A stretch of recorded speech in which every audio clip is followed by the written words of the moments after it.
जय हिंद, जय भारत। आप देख रहे हैं जय भारत मीडिया, जहां हम बनते जनता की आवाज़। हरेरा के खिलाफ प्रदर्शन कर रहे हैं आशियारा होम्स के जो बायर्स हैं वो। आज आपको दिखाएंगे उनकी आप बीती किस तरह से वो परेशान होकर के आज भरी दोपहरी में आशियारा होम्स सोसाइटी के लोग यहाँ प्रदर्शन करने आए हैं। देखिए खास खबर। वंदे वंदे वंदे एचरेरा हाय हाय एचरेरा हाय हाय डीटीसीपी हाय हाय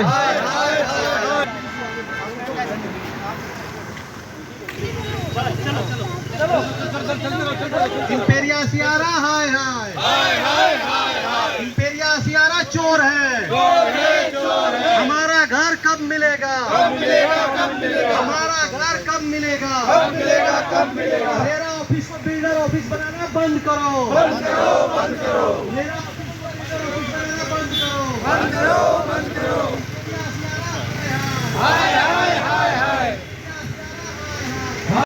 हाय हाय हाय हाय चलेगा भ्रष्टाचारी भ्रष्टाचारी चलेगा भ्रष्टाचारी भ्रष्टाचारी चलेगा जवाब दो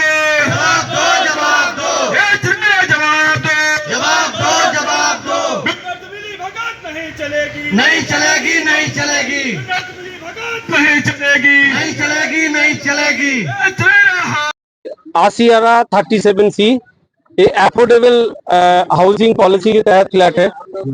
कुल फ्लैट वहाँ पर 992 फ्लैट है, 992 फेज 1 और फेज 2 मिलाकर।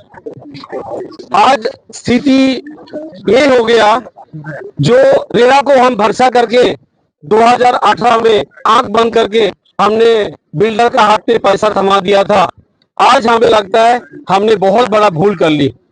रेरा एक्ट को हमने विश्वास किया था, जो सेंट्रल गवर्नमेंट के तहत इन्होंने रेरा एक्ट लेके आया और रेरा एक्ट के तहत हर स्टेट में फिर रेरा ऑफिस बनाया गया, इस उसको सॉर्ट आउट करेंगे। लेकिन आज 2018 से 6 साल हो गया, हम बार बार रेरा ऑफिस का चक्कर काटते रहे, लेकिन आज तक हमें झूठा आश्वासन के बिना कुछ न मिला। हम बिल्डर नाम बदल के काम कर हम बार बार चेयरमैन से मिला, 6 सालों का अथक प्रयास, उसके बावजूद भी आपको घर ना मिले। घर शब्द सुनते ही लोग इमोशनली कनेक्ट होते हैं कि घर महज मिडिल क्लास फैमिली के लिए एक सपना होता है। सपना जब चूर होता दिखाई देता है तो कैसा महसूस होता है, तभी तमाम लोग सड़क पर उतरते हैं, प्रदर्शन करते हैं कि आखिर हमने जो सपना देखा वो क्यों चूर हो जाता है। इस मुद्दे को लेकर तमाम लोग आप मेरे पीछे देख रहे होंगे, यहाँ PW रेस्ट हाउस के पीछे खड़े हैं। आइए जानते हैं क्या कुछ पूरा मामला है। तो मैम, आपके बच्चे के हाथ में है न्याय दो, हमें न्याय दो, किस चीज की उम्मीद करके आप यहाँ पहुंची हैं? मैम, न्याय इसलिए मांग रहे हैं हम क्योंकि 5 साल से हमने जो पैसे, इन्होंने जब पेमेंटें लेनी थी तो पेमेंटें तो डबल कोरोना के टाइम पे हमें डबल के लिए भी फोन आए, यहाँ तक आया कि आपको इसके लिए फाइन भी पे करना पड़ेगा। हमें पता है हमने कैसे पे किया है, ये उनको नहीं पता मिडिल क्लास फैमिली कैसे पे कर रही है। पर आज हमें जब घर मिलना चाहिए था, अब तक हमें घर नहीं मिला। हम रेंट पे हैं, ऊपर से EMI भर रहे हैं और ऊपर से ये बच्चों की फीसें, इतनी दूर पंजाब से आए हैं यहाँ, ये करने तो नहीं आए थे ना कि भी रेंट पे रहें। आए तो ये सोच के थे कि चलो प्रधानमंत्री विकास योजना में हमें घर मिलेगा, अपने घर में रहेंगे बच्चे, बट आज तक हमें घर नहीं मिला। हम क्या कहता है बिल्डर की तरफ से, क्या आश्वासन है या फिर क्या कहा जाता है? हमेशा यही सुनने को मिलता है कि इस साल मिल जाएगा, इस साल मिलेगा, अभी तक वो साल नहीं आया है। अच्छा, आपने जब मैं जानना चाहूंगी, आपने जब फ्लैट लिया तो क्या कहा गया था कि कितने दिनों के अंदर आप लोगों को फ्लैट जो है दे दी जाएंगी? मैम, ये 2018 में हम सब ने बुकिंग करी थी और according to the affordable housing policy 4 years का इनका टाइम होता है। मतलब 2022 में हम सब लोगों को घर मिल जाना चाहिए था। उस टाइम पे मेरे जैसे सारे भाइयों ने 2018 में इसी उम्मीद के साथ घर बुक करा था कि हमें टाइमली घर की डिलीवरी मिलेगी और हम लोग विद फैमिली शिफ्ट हो जाएंगे। 2022, 23 और 24 भी कंप्लीट हो गया, 3 इयर्स ऑलरेडी एक्सटेंड हो चुके हैं। अभी भी 75% टू मैक्स 80% काम हुआ है। बिल्डर हर मीटिंग के बाद में क्या करता है, अपना एक शेड्यूल देता है काम कंप्लीट करने का, और शेड्यूल की डेट निकलने के बाद में बोल देता है कि अगला शेड्यूल पकड़ा देता है। हम जब रेरा के पास में आए, आज ये हमारा रेरा में पहली मीटिंग नहीं है, हम लोग 3rd-4th टाइम यहाँ पे आए हैं जिसका सब लोगों से रिक्वेस्ट करने के लिए। हम लोग पॉलिटिशियन से रिक्वेस्ट कर रहे हैं, हम लोग रोड पे प्रदर्शन कर रहे हैं, लेकिन सही मामले में कहीं असलियत में सुनवाई नहीं हो रही है। सिर्फ एक चीज हो रही है, हम वहां पे पहुंच जाते हैं, जब बिल्डर का बंदा आने की बात होती है तो बिल्डर की तरफ से कोई एक रिप्रेजेंटेटिव आ जाता है और नया शेड्यूल पकड़ा करके चला जाता है। बैंक से हमारे पास में बार बार ईएमआई के पेमेंट करने के शेड्यूल्स आते रहते हैं कि ईएमआई का पेमेंट करो। मैम फाइनेंशियली हम लोग बर्डन में, स्ट्रेस हम लोगों का सबका बड़ा हुआ है। यहाँ मैं पर्सनली अपने कई सारे भाइयों को जानता हूँ जिनकी आज के 4 साल पहले घर लेने से पहले कोई मेडिकेशन नहीं थी, अब मेडिसिन स्टार्ट होगी, प्रॉब्लम चल रही है। मैं भाई राकेश को पूछ सकता हूँ, इन्होंने जब घर बुक करा था बिल्कुल परफेक्ट सही उम्मीद के साथ में काम करा था, लेकिन आज तक अभी भी कानूनी जो हमें हेल्प चाहिए वो नहीं मिल पा रही है। एच रेरा के सामने हम लोग कई बार प्रदर्शन कर चुके हैं, लेकिन हमें कोई हेल्प नहीं मिल पा रही है। अच्छा भाई साहब, आपके हाथ में है जो हमारा है हम उसके है, क्या मतलब है इसका? इसका मतलब सीधा है कि जो हमारे जो मुसीबतों को सही करेगा, उसको रिजॉल्व करेगा, हमें घर दिलवाएगा, हम उसके साथ हैं। तो मतलब आप अभी चुनावी माहौल है, इसको मद्देनजर रखते हुए ये किया है?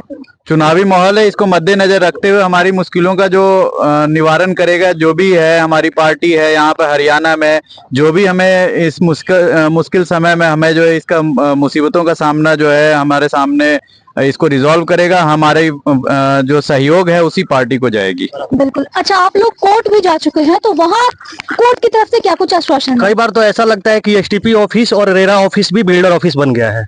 कोर्ट हो या ऑफिस हो, कहीं से हमारे फेवर में कोई पॉइंट्स, कोई डिस्कशन, कोई डिसीजन अभी तक नहीं आया है। ये जो हमारे भाई ने अभी बोर्ड दिया हुआ है कि जो हमारा हम उसके, सिंपल सा मतलब है, हम किसी पार्टी के फेवर में हैं, न किसी पार्टी के विरोध में हैं। हम अपने प्रोजेक्ट के लिए फाइट कर रहे हैं, इसमें जो भी हमारे साथ स्टैंड कर रहा है हम उसके साथ हैं। जैसा कि भी भाई ने पहले बताया, 5 साल से हम लोग ईएमआई भर रहे हैं, रेंट के घर पे रह रहे हैं, अपने घर के, जैसे दीदी ने बताया, बच्चों के अपने शिक्षा के और बाकी सारे खर्चे हैं। महंगाई डे बाई डे बढ़ती जा रही है।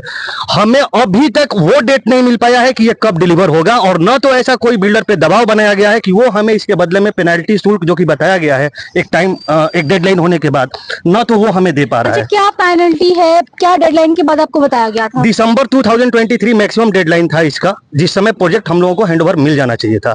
आप देख सकती हैं दिसंबर 2024 आने को है, अभी भी ऐसा कोई डेडलाइन नहीं आ रहा है। बार बार अलग अलग पॉलिसी के तहत अलग अलग तरीके से डेट एक्सटेंड होता है। चूंकि बिल्डर वेल ट्रेंड है, उसको कानूनी दावपेच पता है।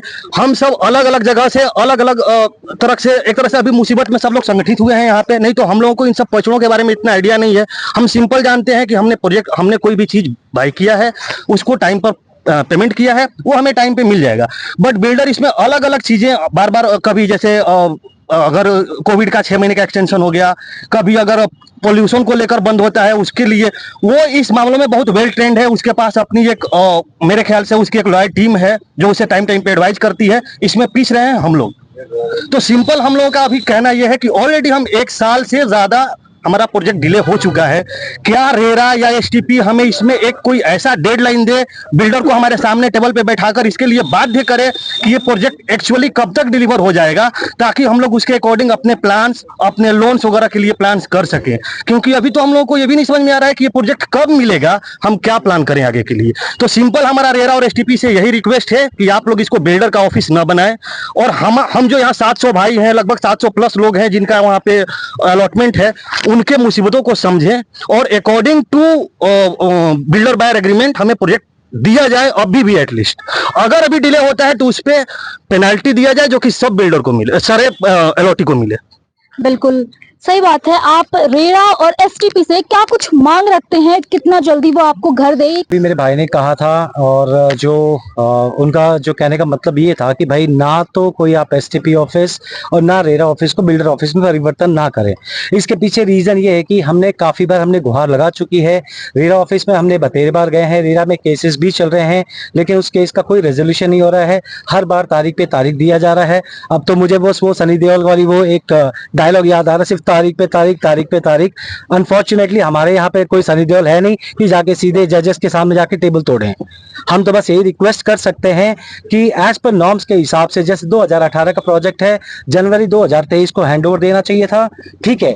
एनजीटी के चक्कर में, कोविड के चक्कर में जो डिले हुआ, जो 6-7 महीने का था, हमारी एक्सपेक्टेशन ये थी कि दिसंबर 2023 तक हमें मिल जाना चाहिए था प्रोजेक्ट।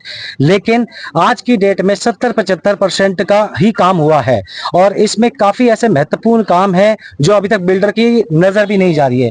जैसे एसटीपी प्लांट हो गया, वाटर का हो गया, लिफ्ट इंस्टॉलेशन का हो गया, फायर इंस्टॉलेशन का हो गया। उन सब के लिए बिल्डर कहता कि वो एनओसी एनओसी के लिए वो ऑलरेडी अप्लाई कर चुका है। तो मुझे ये चीज समझ में नहीं आ रही कि वो एनओसी में क्यों अप्लाई कर रहा है जबकि उसका काम यहाँ पे कंप्लीट ही नहीं हुआ। तो डिपार्टमेंट क्या बिना काम देखे ही क्या वो एनओसी इश्यू कर रहे हैं? बिल्डर यहाँ पे कह रहा है कि हमें 2 महीने में एनओसी मिल जाएगा। यहाँ पे काम की शुरुआत भी नहीं हुई है और यहाँ बिल्डर हमें कह रहा है कि वो एनओसी मिल जाएगा। तो कैसे मिलेगा ये हमारे समझ में नहीं आ रहा है। दूसरा, कंस्ट्रक्शन क्वालिटी को लेके हमारी काफी कंसर्न्स थी। जैसे हमने लास्ट टाइम भी हमने वीडियो अगर में दिखाया था कि उसमें काफी दरारें आ चुकी है, यहाँ तक के अंदर से सरिया तक दिखने लगे हैं और सरिया भी ऐसे कंडीशन में दिख रहे हैं जिसमें पूरा पूरा जंग लगा हुआ है। तो उसमें हमारी ड्यूरेबिलिटी कितनी है, सेफ्टी सिक्योरिटी का क्या मेजर्स लिया जा रहा है, हमें कुछ मतलब हमें पूरा का पूरा हमें गुमराह किया जा रहा है इस बार मात्र।